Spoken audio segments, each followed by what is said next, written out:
بتبدأ حكايتنا النهاردة مع رورو واللي بتبدأ شغلها الجديد مع بائعين المشروبات في ملعب البيسبول، وبيبقى الحماس مليها للنجاح في أول يوم شغل. وفي نفس الوقت بنتعرف على صاحبنا مورا واللي بيبقى لسه متخرج وبيبدأ حياته العملية، وللأسف بيدخل في دوامة العبودية عند الشركات. بس بيبقى في مكان بيرتاح فيه دايما وهو ملعب البيسبول، فبيروح هناك على طول عشان يشجع فرقته المفضلة. وفي يوم من الأيام بيروح للملعب بعد الشغل علشان يتفرج على المباراة، وبيبقى الجو حماسي جدا والجماهير بتشجع بشدة. بس صاحبنا بيبان عليه انه انطوائي شويه وبيقعد في المدرجات الفاضيه بعيد عن المشجعين. هو بيكون قاعد سرحان في الملعب، وبتقابله لاول مره البنت رورو وهي شغاله طبعا في الملعب لبيع المشروبات، فبتفضل تنده عليه عشان تساله هيشرب ولا لا، وبيبقى صاحبنا ولا هنا اساسا. فبتزهق منه وبتزعق له وبتقول له هتشرب ولا لا يا منيل انت. فبيعتذر ليها وبيشتري منها المشروب كاعتذار ليها، فبنلاقي ان رورو جريئه جدا وبتديله المشروب كله رغوه، وبتقول له كده يبقى 700 يوان. فبيستغرب من السعر ده وبيقول لها ازاي يعني، ده سعره غالي جدا. فبتحاول تقنعه وبتقول له ان الرغوه فيها انتعاش اكتر من المشروب نفسه، فبينصدم مورا لان شخصيته ضعيفه وما بيعرفش يرد، وبياخد المشروب منها وخلاص علشان يريح دماغه.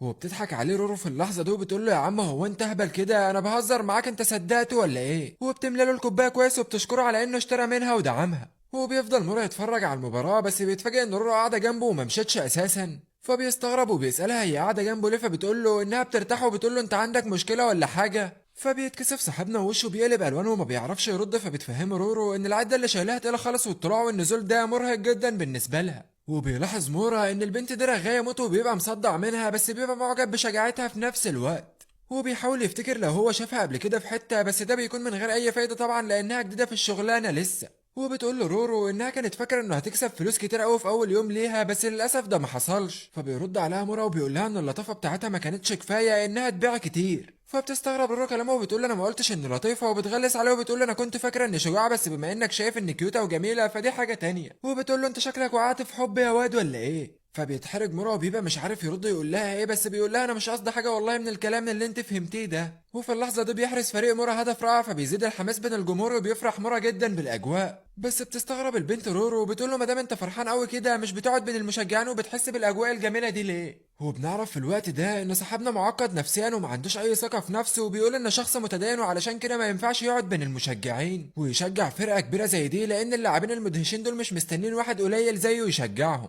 فبتستغرب رورو كلامه جدا وبتحس ان هو اللي عايز حد يدعمه، فبتقرب بكل رئه من ودنه وبتشجعه على العمل بجد وانه شخص رائع ومميز. فبيقلب وش صاحبنا الوانه وبيبقى عامل زي الطماطمايه وبيبقى مش عارف يقول لها ايه، وبنلاحظ انه وقع في حبها خلاص. وبعد كده بتقوم علشان تكمل شغلها، فبينده عليها مورا وبيبقى مش عاوزها تمشي، الواد وقع على شوشته يا جدعان. فبيقول لها ما تمشيش، فبتستغرب رورو وبتقول له ايه ده يخرب بيتك انت وقعت في حب للدرجه دي. فبيتحرج مورا وبيبقى مش عارف يقول لها ايه ويرد عليها انه عاوز مشروب كمان. فبتستغرب رورو وقتها وبتقول له ان مشروبه لسه في ايده زي ما هو. فبيقول لها ان كل واحد له طريقه في التشجيع وبياخد منها مشروبه وبيديه حسابه. فبتفهم رورو انه بيشجعها هو كمان بس باسلوبه، وبتشكره على تعاونه معاها. ولما بتطلع رورو من المدرجات بنكتشف انها مش جريئه في التعامل ولا حاجه، وان هي فعلا بنت كيوتو بتتكسف في التعامل مع الناس، بس كانت بتتعامل بجراءه علشان تقدر تخلص شغلها، وبتطير من الفرحه طبعا علشان ده اول يوم شغل ليها عدى على خير. وفي نفس الوقت بيبقى مورا بيفكر فيها وبيقول يا ريتني كان عندي ربع ثقتها في نفسي. هو بتعدي الايام وبيرجع مورا من تاني للملعب علشان يتفرج على الماتش الجديد، بس المره دي بيبقى عامل حسابه في وجبه من الاكل بتاعه المفضل. فبتظهر رورو فجاه وبتقول له عيب عليك والله، ازاي تيجي تاكل كده من غير ما تنفعني. وبتصب له المشروب وبتقول له خدها عشان تبلع، فبيندهش مورا من جرأتها وبيقول لها ان اسلوبها اتحسن كتير في التعامل مع الزباين. وبيجرب المشروب المره دي فبيلاقي ان طعمه احسن بكتير من اخر مره. وبيبقى فاكر ان السبب اللي حصل ده انه شرب المشروب مع الاكل، بس بتفرح رورو ان هو اخد باله وبتقول له انها فعلا اول مره حد يلاحظ التغيير ده لانها اتعلمت طريقه تصب بيها المشروب جديده. فبيندهش مورا ان طريقه الصب بتفرق اساسا، وبيبقى عاوز يقول لها ان فكره ان الحاجه اتغيرت دي بسبب الاكل، بس بيسيب البنت تفرح. وبيبقى فاكر انها تقعد معاه زي المره اللي فاتت، بس بيتفاجئ انها بتكمل شغلها عادي. هو بيقول لنفسه انه غبي علشان مفكر الناس كلها زيه بتكسل وبيتفرج على الماتش بكل حماس، بعد كده بيشرب المشروب كله على طول. هو بيكون عاوز يشتري تاني فبيدور على رورو، بس للاسف مش بيلاقيها في اي مكان، وبيقرر يشتري من بائعه تانية. ولسه هينده على واحده تانية، فبتطلع له رورو زي فل وعلز وبتقول له يا خان يا غدار انا بعدت عنك شويه تروح تشتري من واحده تانية. فبيعتذر لها على طول وبتقول له ما تكررش ده تاني، انت زبوني الدائم. هو بيقول في نفسه انه لا زبون دايم ولا نيله، هو بس جبان شويه وما يقدرش يرد عليها غير بحاضر وبس. هو بيكمل فرجة على الماتش بعدها واللي بيكون مولع من الحماس. وفي اليوم التاني بتروح رورو الصبح بدري الشغل وبتسلم على عم ايغا امن المكان، وبتستعد للشغل على طول وبتدخل المدرجات، بس في اللحظه دي بتوقفها طفله صغيره واللي بتقول لها ان اسمها ميكو وعمرها 4 سنين، واللي بتكون تايهه عن ابوها وامها وبتفضل تعيط طول الوقت. فبتشيلها رورو وبتحاول تهديها وبتاخدها بسرعه على امن المكان. فبيفهم العم ايغا انها بنت تايهه وبيبلغ اداره المكان علشان يزوق عليها، وبيحاول راجل الامن يهديها وفعلا بيديها ملبس علشان تهدى. واول ما بتاخدها بتبتسم وبتهدى خلاص. وفي الوقت ده بيجي اهل ميكو واللي بيبقوا قلقانين عليها جدا وبيشكروا رورو ورجال الامن على الاعتناء بيها. هو بيفتكر راجل الامن الشاب ده لما تاه وهو صغير في الملعب زي الطفله دي، وساعتها العم ايغا هو اللي لقاه برضه وطمنه بالحلوه دي. وبيعدي الوقت بعد كده وبيرجع الكل للشغل بتاعه بسعاده من تاني. وبينتقل بين المشهد بعد كده ليوكي واللي بتبقى مذيعه تلفزيونيه وبتبقى راكبه المترو الصبح بدري علشان تروح شغلها، بس بتبقى متعصبه جدا من ركوب المترو لان بيبقى مليان بالمشجعين اللي بيروحوا الملعب البيسبول. وبنشوف رورو معاها في نفس المترو وبتقرا الجورنال على الاخبار الرياضيه، بس بنلاقي حاجه غريبه وان يوكي رايحه ملعب البيسبول مع انها بتكرهه وبتكره المشجعين اللي فيه. وده طبعا لانها من معجبين اللاعب كوجيرو. وبتقعد يوكي بين المدرجات وبتطلب طبعا المشروب من رورو واللي بيعدي من جنبها، فبتديلها رورو المشروب وقتها وبتحكي لنا بعد كده عن سبب اعجابها باللاعب ده لانها زوجته. وبتفضل يوكي تشجع جوزها واللي بيبقى اداؤه سيء خالص الموسم ده لدرجه ان اول ما بيدخل الملعب بيهتف الجماهير ان هم يبدلوه اساسا. فبتتضايق جدا يوكي من تريقه المشجعين من جوزها، بس بتمسك نفسها بالعافيه، لكن بتتعصب جدا وبتقوم تنفجر فيهم وبتقول لهم بدل ما ينقصوا اللاعب المفروض انهم يشجعوا على التقدم. وبتسال رورو لو كانت بتوافق رايها، فبتقول لها رورو ان اكيد كوجيرو لسه عنده فرصه. وفي اللحظه دي بنلاقي كوجيرو فعلا بيضرب الكره وبيهتف الجمهور ليه، وبيعلن الحكم عن احراز كوجيرو لضربه قاضيه ب3 نقاط. فبتطير يوكي من الفرحه وبيبدا كل الجمهور في تشجيع كوجيرو من تاني. وبعد ما بتهدى يوكي بتعتذر لرورو عن مشكلتها مع الجمهور وبتشتري منها مشروب تاني علشان تعوضها. فبتقول لها رورو ان مفيش داعي للموضوع ده، بس بيصر كل المعجبين ويوكي على انهم يشتروا منها. فبتديهم رورو المشروبات وبتشكرهم على دعمهم. وبعد انتهاء العمل بترجع كل الفتيات لغرفة العمل علشان يغيروا ويرجعوا لبيتهم تاني. وبيفضل البنات يضحكوا ويهزروا مع بعض ويقولوا لبعض على طريقة زيادة عدد المتابعين على أفضل طريقة هي نشر صور باستمرار وبالذات عن الوجبات في المطعم. بس بتكون رورو متضايقة في وقتها علشان كل البنات اللي معاها بيتعاكسوا من المشجعين ما عدا هي. بس بتفتكر مورا في اللحظة دي وبتسألها البنات لو في حد معجب بيها هي كمان، فبتقول لهم ايوه في واحد الفترة دي، فبيقنعوها انها تكلموا على الانستا. فبتضحك رورو وقتها وبتقول لهم اكيد، فبيطلبوا منها حسابها علشان يتابعوها هي كمان. فبتقول لهم حاضر، بس بنلاقي انها دبست نفسها لان لا عندها انستا ولا نيله. وبتفضل تدور على طريقه تعمل بها حساب انستا، بس ده بيكون من غير اي فايده. وبتروح الفتيات كلهم بعد كده لاجتماع العمل وبيقولوا المدير انه عارف ان في مجموعه من الشباب بيحاولوا يضايقوهم، وعلشان كده للاحتياط ما يدوش اي حد طرق التواصل الاجتماعي بتاعتهم. وبتبقى رورو ولا هي هنا وبتفضل تفكر ازاي تعمل حساب ليها بس من غير اي فايده برضه. وفي الوقت ده بينتقل بين المشهد لملعب البيسبول واللي بيدخل فيه مجموعه من المتحرشين. فبتلاحظ رورو وجود الاشخاص دول في الملعب وبيندهوا عليها بعد كده، وده طبعا علشان يشتروا منها المشروبات وبتديهم المشروبات وبيفضلوا يعكسوها، بس هي بتتجاهلهم اصلا ومش بتديهم اي وش. فبيتضايق منها التلاتة لما بيلاقوا ان مفيش اي امل منها، بس اول ما بيطلب منها واحد حساب الانستا بتاعها بتتعصب عليه وبتقول له انها ما تعرفش تعمل حساب على الانستا الغبي ده. وبتقول لهم انها تديهم شرف انه يبقى اول متابعين لها على الانستا لو عرفوها ازاي تعمل حساب اساسا. فبيخاف منها التلاتة وبيوافقوا على تعليمها، وفعلا بيوريها ازاي تنزل التطبيق وتعمل حساب. وبعد ما بتعمل حساب بتبقى طايره من الفرحه اخيرا لان بقى عندها حساب دلوقتي. وبنعرف بعد كده حكايه واحده من بائعين المشروبات دي واللي كانت في الصف الثالث الثانوي، واجت ساعتها للملعب علشان تتفرج على الماتش هنا، واعجبت بالمشروع بتاع بائعين المشروبات. بس مع الوقت بدل ما تشتغل في بيع المشروبات بتشتغل في مطعم. وبنشوف يامادا وهي في العمل ومتضايقه جدا من الملل اللي هي فيه. وبتعدي من قدامها رورو في الوقت ده فبتحسدها يامادا على شغلها. وبيجي واحد من المشجعين في الوقت ده بيطلب منها الطعام، وبعد كده بيمشي. بيلاحظ المدير انها محبطه فبيسالها ايه مالك،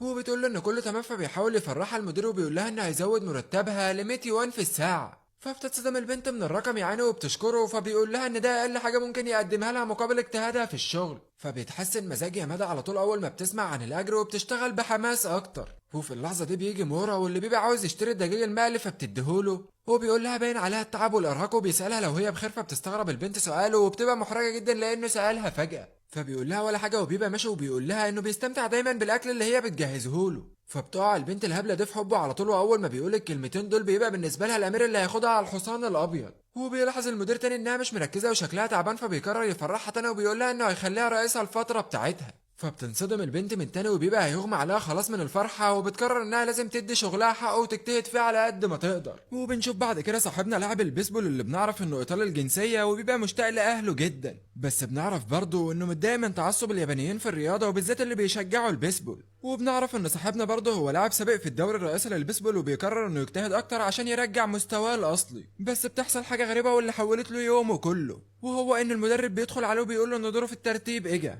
وبيطلع للملعب وفي طريقه بيشجعه المدرب دينيس وبيقول له انه لاعب اجنبي يعني اكيد هيبقى مميز عن بقيه اللعيبه، بس بيبقى دينيس مش حابب انه يفضل في اليابان على طول، فبيبقى مش فارق معاه الكلام ده اساسا، وبيدخل للملعب وبيستعد لضرب الكرة وبيبقى الحماس في الملعب على أشد مستوى، وطبعا الجماهير بيمدحوا في مستوى دينيس اللاعب الأجنبي المميز، بس بيبقى فيه جزء من المشجعين اللي شايفين إن دينيس ده لاعب لا يعتمد عليه أساسا، لأنه بيفكر إزاي يظهر نفسه قدام كشافين دوري البيسبول الرئيسي ومش بيهتم بالفرقة ولا روحه خالص، يعني من الآخر كده المهم عنده هي أرقامه الشخصية وبس. وبنشوف رورو وهي بتبيع المشروبات والمقرمشات كمان النهارده، وبتقول للمشجعين ان الفريق كسب اخر مره لما باعت المقرمشات دي، فبيقول لها واحد من العجائز المشجعين ان اسلوبها في البيع اتحسن جدا، وفي اللحظه دي بنلاقي دينيس بيبص على رورو البنت الجميله اللي شدت نظره من اول مره يشوفها، فبيفضل مركز عليها لدرجه انه بينسى اللعبه خالص وبيتم احراز الاهداف فيه بسهوله، فبيحاول يركز اكتر على قد ما يقدر، وبيبقى الكل فاكر ان دينيس هيتعصب دلوقتي، بس بيتفاجئوا اكتر لما بيلاقوه مش مركز اصلا وبيبتسم في اتجاه رورو، بس بيطلع دينيس من اللعب بسبب عدم تركيزه في ضرب الكرة، فبيقعد على الدكة مع باقي اللعيبة، وبيبقى الجمهور فاكرين انه اخيرا بدأ يحب الفريق وبيبقى عنده روح الانتماء ناحية الفريق بتاعه، بس بيبقى في الاصل بيدور على رورو البنت الجميلة اللي سرقت قلبه من اول نظرة، وبيجي دور دينيس من تاني وبيبقى المرة دي في ايده فرصة ذهبية واللي خلالها هيقدر يخلي فريقه يفوز بالمباراة ويتم اقصائها تماما، وبيلاحظ كمان وجود كشافي الدوري الرئيسي، فبيحاول يركز على قد ما يقدر وفعلا بينجح في ضرب الكرة، بس بتبقى ضربته ضعيفة جدا، فبيطلع يجري بسرعة علشان يوصل للقاعدة ويحرز أي نقطة، بس بتظهر قدام رورو وهي بتفرد شعرها الجميل، فبيتشتت ابن العبيطة من تاني وبيتكعبل كمان وبيقع على وشه، بس بينجح في الوصول بالحظ للقاعدة قبل آخر لحظة وبينجح في إحراز النقطة أخيرا، فبيندهش الجميع من اللي بيحصل وبيهتفوا بحرارة لدينيس إنه أهبل وده إجا معاه بالحظ، بس بيحب في الوقت ده شعور تشجيع الجميع له وبتتولد جواه أخيرا روح الانتماء، وبعد انتهاء اليوم بترجع رورو للمنزل بتاعها وفي المترو بتقرا الجورنان زي عادتها وبتبقى سعادة لتقدم فرقتها، وبنشوف مورا اللي بيبقى في شغله في الشركة بس بيقعد يقرأ الجورنان هو كمان علشان يشوف آخر التطورات في فرقته، بس بيبقى زعلان علشان مستوى الفريق بيقل مع الوقت لدرجة انه في الماتش الجاي هيبقى الفوز بالنسبة له حاجة منتهى الصعوبة، وبنشوف بعد كده تدريب الفريق على ضرب الكرة قبل المباراة الأخيرة مع فريق موتور سانز، فبنلاقي اللاعب كوجيرو واللي هو زوج الصحفية يوكي بيتمرن على الضربة، بس بيبقى زعلان علشان مستواه قل جدا عن مستوى السنة اللي فاتت، فبيفضل يفكر في حل المشكلة دي بس من غير أي فايدة، فبيجي جنبه في الوقت ده دمية الحظ للفريق واللي بيقعد جنب كوجيرو، فبيحكي له مخاوفه وإنه مش عاوز يقعد جنبه على الدكة تاني أبدا، فبيمسك الراجل الدمية ده ورقة وقلم وبيديله نصيحة مهمة، وهو إنه يعدل وقفته ويمل المرفق الأيمن للأعلى شوية، فبيندهش كوجيرو لما بيلاقي إن النصيحة دي مفيدة فعلا وبيروح يجربها على طول وبيشكر الدمية على النصيحة القيمة دي، وبيجرب الضربة بالطريقة دي وبيلاحظ فعلا في التلويح إن ضربته بقت أقوى بكتير، وبيروح الراجل الدمية اللي بنعرف إن اسمه شانشيرو للجمهور وبنلاقي إن الكل بيحبه جدا، فبيجي دينيس وبيهزر معاه بيقول له إن تختخه ما بيقدرش يرقص مش كده، فبيرد عليه سانشيرو إنه مش بإيده ولا حاجة وهو مليان شوية بس، وده علشان بياكل بيتزا كتير لأنه فرح لما عرف إن دينيس هيفضل في اليابان،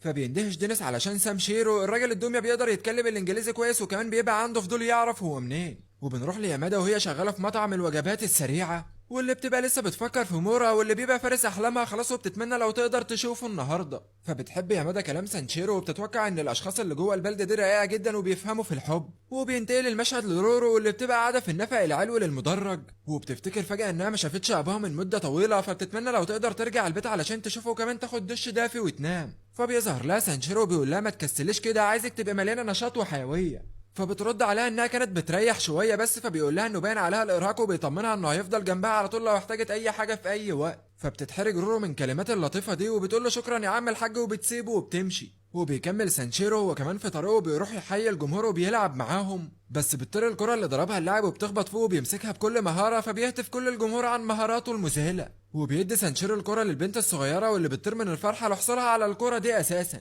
وبالليل بنلاقي بيعان المشروبات بيلموا المشروبات بتاعتهم، وبنشوف مورا بعد ما رجع للملعب اخيرا بقاله فتره طويله وبيبقى مستمتع بالمباراه وبيسجل كل لحظه، وبيلاقي ان اللاعبين كلهم طريقه لعبهم حلوه، وبيستمتع كمان بالوجبات السريعه، بس بيرن عليه فجاه رئيس القسم بتاعه في العمل، فبيتوتر مورا لان اكيد في مصيبه حصلت مادام المدير نفسه بيرن عليه، بس بيوصل له خبر غير متوقع ان المشروع بتاعه تم تاجيله ل3 ايام كمان، فبيندهش مورا وبيلاقي رورو اجت جنبه فجاه، بس بينصدم من ظهورها فجاه كده، وبترحب بيه وبتقول له انها ما شافتوش من زمان وبتلاحظ انه زعلان شويه، فبتحاول تشجعه وبتقول له على هتاف يحسن مزاجه، بس مورا بيتكسف وبيسيبها تهتف لوحدها، وبتقول له هات 700 يوان، فبيستغرب وبيسالها فلوس ايه دي، فبتقول له يا باشا ده تمن الكلام اللي انا قلته لك ويعتبر بنفس تمن المشروب اللي انا ببيعه. فبيتوتر صاحبنا الاهبل وبيطلع الفلوس ليها، بس بتضحك على تصرفاته من تاني وبتقول له انا بهزر معاك يا ابني، وانه ما بيعرفش يميز بين الهزار والجد خالص. بس بيبص لها مورا بنظره اعجاب فبتساله عن السبب، وبيقول لها انه بيشوفها دايما هي بتجتهد في عملها بصوره مدهشه وده اللي خلاه يعجب بيها.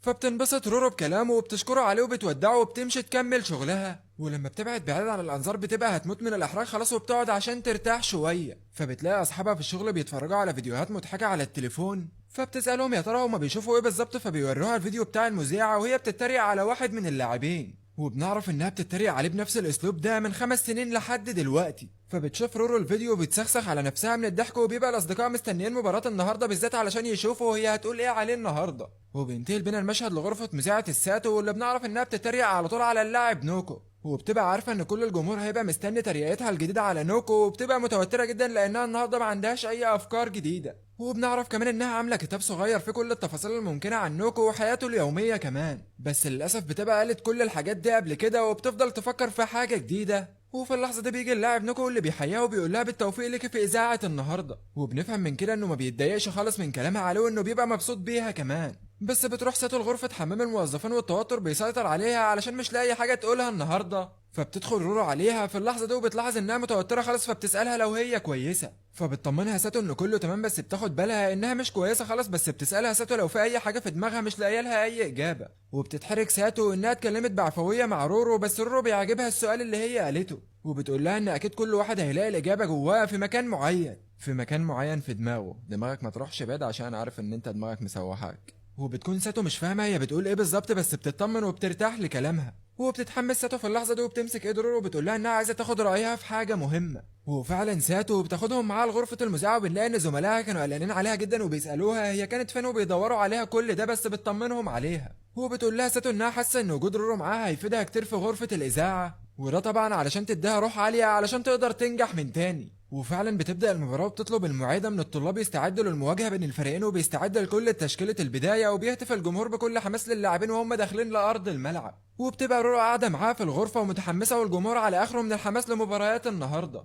وبتيجي اول ضربه في المباراه للاعب شيشو وهو لاعب ارتكاز ورقمه 13، وبتبقى رورو مندهشه من روعه ساتو وازاي عارفه كل المعلومات دي عن اللعيبه. وبيجي دور اللاعب نوكو والجماهير والكل بيبقى قاعدين مستنيين هي هتقول ايه عليه يا ترى النهارده، بس بيبقى التوتر ماسكها ومش عارفه تقول ايه خالص المره دي بما ان كل افكارها طارت. وبتفضل تعصر دماغها بس من غير اي فايده، وبتفتكر كلام البنت رورو معاها في الحمام عن اللاعب ده، فبتبص رورو وبتشجعها رورو من تاني. فبتدي البنت ساتو واحده هبد من عندها كده وبتقول اللاعب نوكو رقم 13 اللي بيجي يمسي عليها كل يوم من ورا الازاز. بس بتبقى محرجه جدا بعد ما قالت الكلمتين دول، وحتى الجمهور مش بيبقى فاهم هي بتقول ايه اساسا. بس بتتشجع ساتو وتحاول تلم الموضوع بسرعه، بس بتفضل متوتره برضه ومش عارفه تقول ايه. فبيستغرب المقدمين اللي معاها واللي بيحصل لها ده وهي متوتره كده ليه النهارده، فبيتدخلوا وبيحاولوا يوقفوا البث.